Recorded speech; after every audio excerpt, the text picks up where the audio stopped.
Is this vehicle actually yours, sir? Can you prove ownership right now? What is the legal reason for the stop? All my documents are valid. Are you refusing consent to search the vehicle? I do not consent. Please state your probable cause on record. We all make split-second judgments. It is a survival mechanism wired deeply into the human brain. We look at a situation, gather the visual data, and our minds fill in the blanks.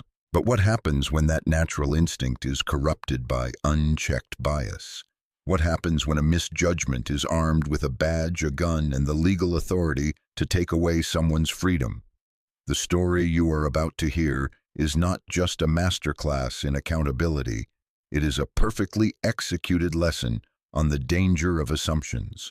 Picture a quiet, sun-drenched afternoon on a suburban highway just outside Chicago. The kind of day where the breeze is gentle, the traffic is light, and there is absolutely no reason for trouble. Cruising down this unremarkable stretch of pavement is a breathtaking $250,000 exotic SUV. The paint is a flawless, glistening white. The interior is hand-stitched leather. The man behind the wheel is driving the speed limit. His hands are at 10 and 2. His tags are valid. His insurance is up to date, and his record is spotless. Yet the moment a patrol cruiser spots him, the flashing red and blue lights ignite. The deputy who initiated that stop had already written the entire narrative in his head. He looked at the staggering price tag of the vehicle. He looked at the demographic of the driver, and he allowed a deeply ingrained prejudice to dictate his next move.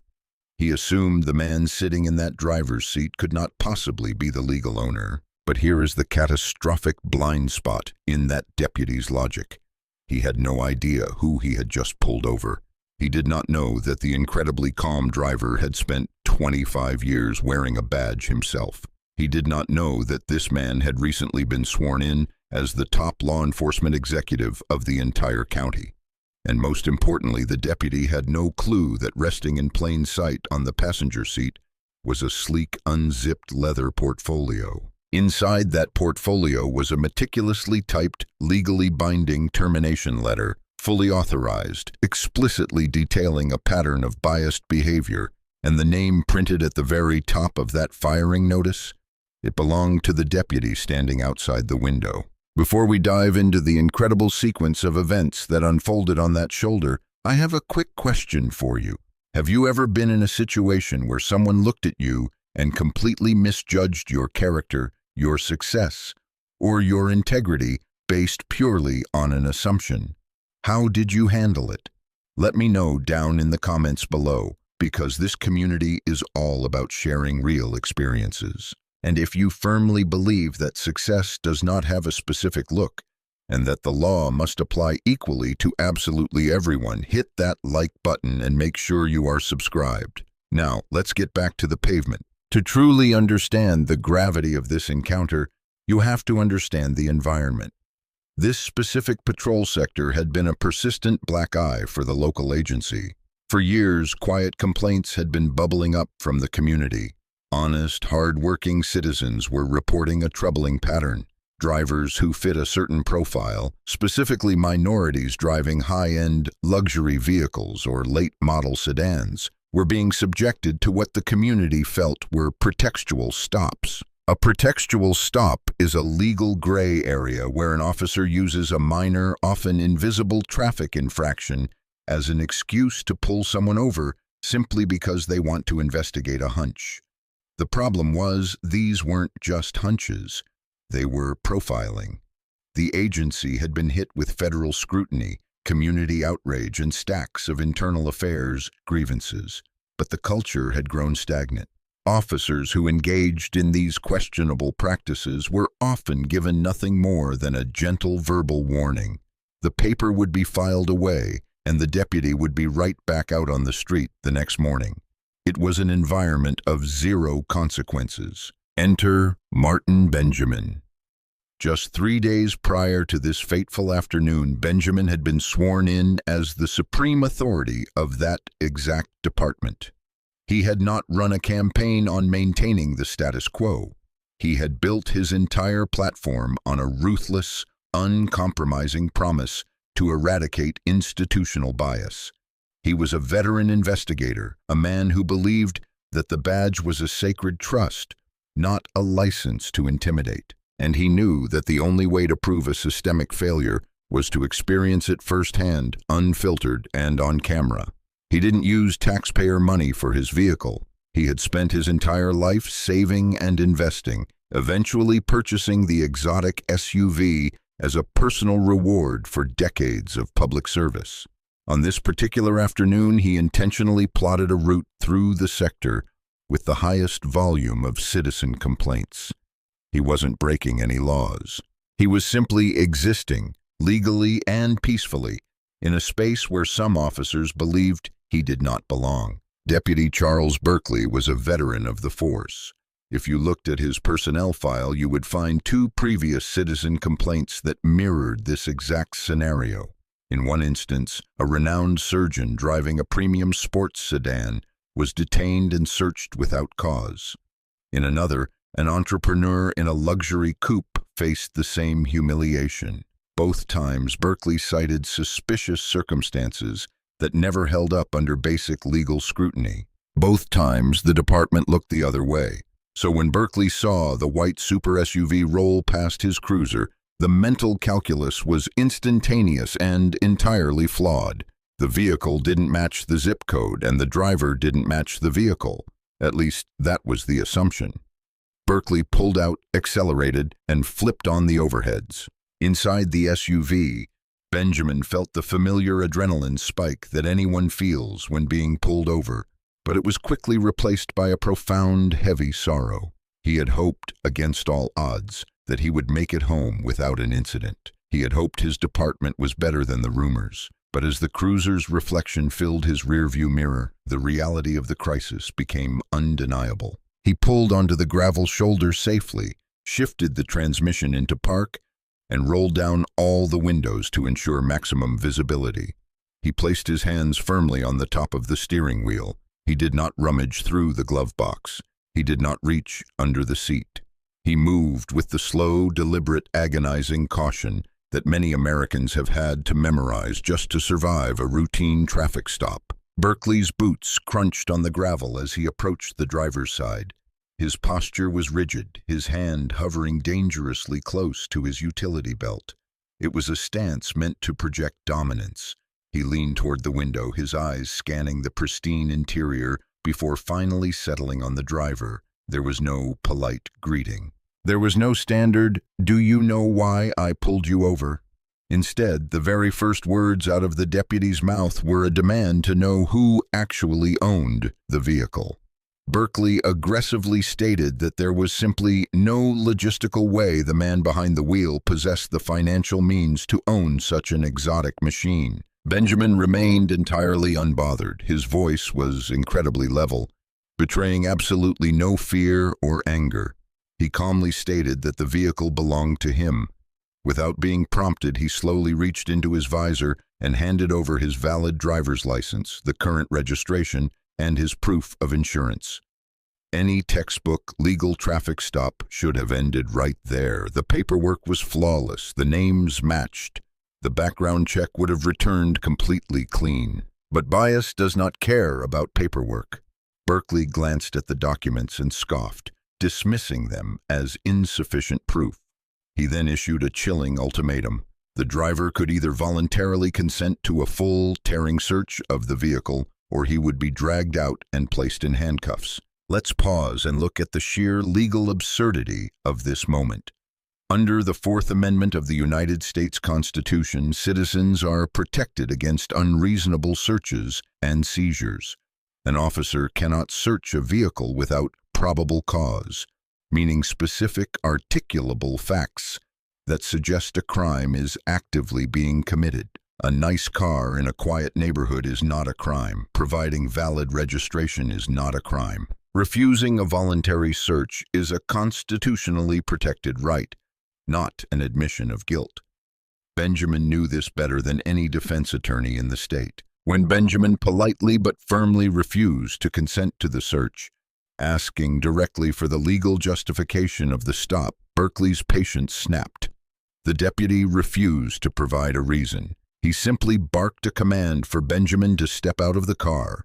The tension on that shoulder was suffocating. Traffic whizzed by, drivers turning their heads to watch the spectacle of a man being humiliated on the side of the road.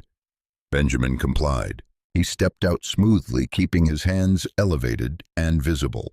Berkeley immediately spun him around and conducted a rigorous physical pat-down. He found absolutely nothing.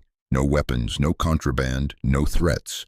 Just a citizen standing quietly on the side of a highway. Frustrated but entirely undeterred by the total lack of evidence, Berkeley announced that he was going to search the SUV anyway. He boldly claimed that the sheer discrepancy between the vehicle's value and the surrounding neighborhood gave him the authority to do so. This was the exact moment the trap snapped shut. Benjamin did not yell. He did not physically resist. He simply stated loudly and clearly so that both the cruiser's dashcam and the deputy's body-worn microphone would capture it perfectly.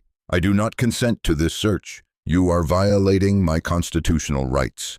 He repeated it 4 times. Berkeley ignored the warnings. He walked around the front of the gleaming vehicle and opened the passenger side door. Sitting right there on the premium leather seat was a black professional portfolio. It wasn't hidden under a floor mat. It wasn't locked in the trunk. It was resting exactly where any reasonable person would put their daily work materials. Berkeley reached in, grabbed the zipper, and pulled it open. He reached inside and pulled out a stack of crisp, heavy stock paper. If you are enjoying this deep dive into the mechanics of justice, take a quick second to hit subscribe. We bring you stories that challenge your perspective and uncover the truth every single week. And having you in our community means the world to us.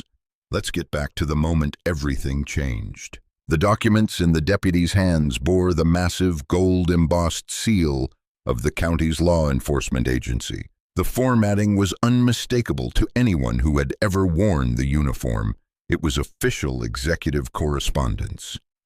Berkeley's eyes scanned the first few lines.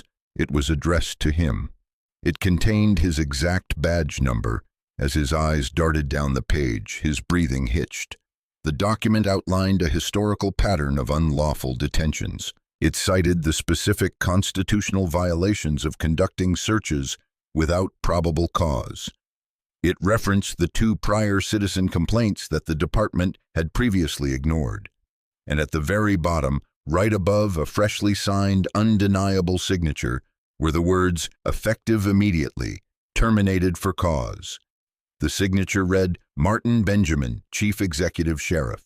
The color drained from Berkeley's face so fast, he looked physically ill. The paper began to shake in his hands. The arrogant, imposing figure who had marched up to the window just minutes prior completely collapsed inward. He slowly turned his head to look over the roof of the SUV. Standing there, bathed in the flashing lights of the cruiser, was his ultimate boss. Benjamin hadn't moved.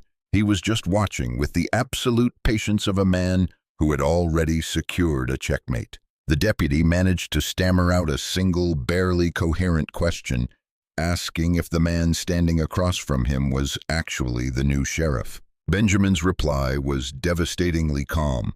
He confirmed his identity. He then explained systematically and without an ounce of malice exactly what the deputy had just done.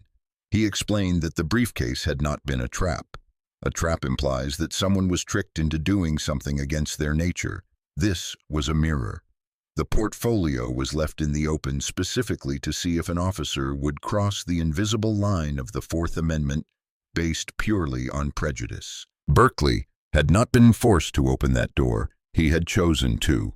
Step by step, assumption by assumption, he had walked himself off a professional cliff while his own body camera recorded every single second of the fall. Desperation immediately took over. Berkeley began to plead. He talked about his decade of service. He mentioned the stress of patrolling high-incident neighborhoods. He tried to explain that his instincts were just meant to keep the community safe. Benjamin stopped him with a tone that was completely devoid of sympathy, but heavy with absolute authority. He looked the deputy in the eye and delivered a truth that would soon echo through the entire department. He said that using the color of a man's skin or the price of his property as a substitute for actual police work is not caution. It is a catastrophic liability, and that liability was no longer going to be funded by the taxpayers. Without raising his voice, Benjamin reached for his own communication radio. He keyed the microphone and bypassed the standard dispatch protocols, requesting a field supervisor to his exact location immediately. He calmly announced over the open airwaves that he had a rogue deputy who had just executed an unlawful detention and an illegal search, and that he was stripping the officer of his police powers right there on the asphalt. When the radio crackled back, you could hear the absolute shock in the dispatcher's voice, but the confirmation was swift. A sergeant was flying to the scene. When the field supervisor arrived, she stepped out of her vehicle and immediately assessed the surreal landscape. A $250,000 exotic car, her commanding officer standing on the shoulder, and a veteran deputy holding his own firing papers, looking like he had seen a ghost. Benjamin didn't waste time with a long-winded explanation. He pointed to the body camera on Berkeley's chest. He outlined the lack of probable cause, the ignored refusals for consent, and the completed illegal search. The sergeant turned to Berkeley, waiting for a defense. All Berkeley could muster was that he didn't know who the driver was. The supervisor's response was textbook. She told him that the identity of the driver was entirely irrelevant. The Constitution protects the CEO and the fast food worker exactly the same way. The only question that mattered was whether he had a legal, factual reason to stop that car. Berkeley had no answer. Right there on the side of the highway, under the unforgiving glare of the afternoon sun, the sergeant ordered Berkeley to hand over his badge, his service weapon, and his communication gear. The metallic clinking of the equipment being placed on the trunk of the cruiser sounded incredibly final. The career was over. Berkeley was placed in the back of the supervisor's vehicle and transported away, leaving Benjamin standing alone in the quiet aftermath of a massive systemic shift. But the reckoning was just getting started. Later that same evening, an emergency executive briefing was convened at headquarters. Every captain, commander, and internal affairs investigator was ordered into the main conference room. Benjamin stood at the head of the table. He didn't give a speech. He simply dimmed the lights and played the uncut, unedited body camera footage from start to finish. The room watched in dead silence as the entire unconstitutional encounter played out on the massive screen. When the video ended, Benjamin turned the lights back on and looked at his command staff. He made it crystal clear that the era of looking the other way was officially dead. The department was going to root out bias, or the department was going to lose its federal funding and its public trust. The next morning, the media room was packed to the walls. Reporters from every major syndicate had gathered, tipped off that something unprecedented was about to happen. Benjamin walked up to the podium in his Class A uniform. He didn't use political spin. He didn't try to protect the agency's image. He told the public exactly what happened. He told them he was profiled, detained, and illegally searched by one of his own deputies. He released the footage directly to the press. By noon, the story was national news. The visual of a newly minted sheriff firing a biased deputy on the hood of an exotic car was too powerful to ignore. Naturally, the police union fought back. They filed an immediate grievance demanding arbitration and claiming the entire scenario was a manufactured setup designed to ruin a good officer's career. They argued the stop was a routine exercise of discretionary judgment. But weeks later, when the independent labor arbitrator released her findings, the ruling was a 14-page demolition of the union's defense. The arbitrator noted that discretionary judgment does not supersede constitutional law. She highlighted that the explicit refusal of consent was ignored, and she heavily weighed the fact that the department had a documented, undeniable history of allowing this exact deputy to harass this exact demographic without consequence. The termination was permanently upheld. The ripples of that afternoon completely transformed the agency. Over the next 2 years, the department instituted ruthless accountability metrics. Every single traffic stop had to be accompanied by clearly written, legally sound probable cause. Body camera footage was randomly audited by an independent civilian oversight committee. Algorithms were built into the dispatch software to automatically flag any deputy who showed a statistical bias in who they were pulling over. The results were staggering. Unwarranted detentions plummeted. Citizen complaints regarding biased policing dropped by over 70%. And the officers who couldn't adapt to the new constitutional standard, they were systematically weeded out, either through forced retraining or termination. A few years later, that sheriff's department was cited in a federal study as a shining example of how to turn a broken culture around. It proved that you don't need 1,000 new laws to fix a police department. You just need a leader who is actually willing to enforce the rules that already exist. Martin Benjamin continued to lead the agency with an iron grip on integrity. And yes, on the weekends, he still took his pristine white SUV out for a drive through those same suburban neighborhoods. Not as a test anymore. He didn't need to test them. He drove it because he had earned it, because it belonged to him, and because the roads belong to absolutely everyone. The ultimate takeaway from this incredible sequence of events isn't just about bad policing. It is a fundamental truth about how society operates. Real power isn't about raising your voice, intimidating others, or hiding behind a uniform. Real power is quiet. Real truth is patient. When you know exactly what your rights are and you stand firmly rooted in your integrity, you don't have to argue with a broken system. You just have to let the system expose itself. Assumptions and prejudices might give someone a temporary feeling of control, but eventually reality always comes to collect the bill. If this story made you think differently about power, accountability, and the assumptions we make every day, hit that like button and share this video with someone who needs to hear it. Don't forget to subscribe and turn on notifications so you never miss our next deep dive. Let me know your biggest takeaway in the comments below. Until next time, stay sharp, stay informed, and I'll see you in the next one.